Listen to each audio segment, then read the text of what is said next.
We stand at a precipice whose fathomless depth is so unfairly assigned the epithet of deadly, disastrous, even diabolical. Genetic cloning is a trigger phrase for some people. While I would like to say that said trigger led to their brains imploding in a vibrant parade of ivory and vermilion-tinged peak, in truth it simply sends them on a wildly speculative and annoyingly personal rant on why genetic cloning is the next worst thing to happen to humanity after the invention of the atomic bomb. And honestly, I much prefer the imploding heads.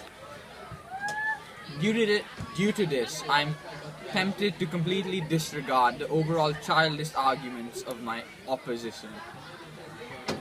Though since I find pleasure in proving passionate people wrong, I will show you how long it takes for me to brutally eviscerate their arguments. Population inflation is a topic that is ridiculously outdated.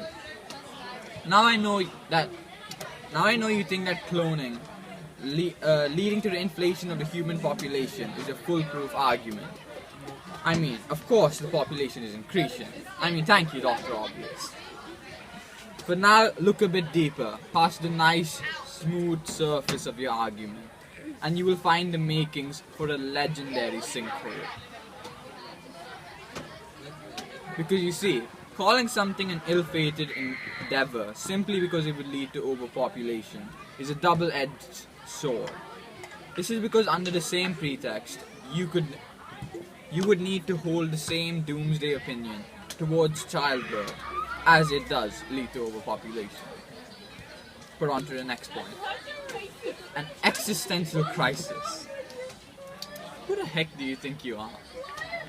This is an argument regarding the survival of an entire scientific branch. And the only support for your very emotional argument is that Dr. Seuss told you that you're special. The only existential crisis here is whether you should be in year 2 or in year 9. My god. And now onto the whole human trafficking, organ harvesting debacle. A regrettably legitimate argument, and one that I do not regret coming up with in the slightest. Because now I can test today's genius against yesterday's genius.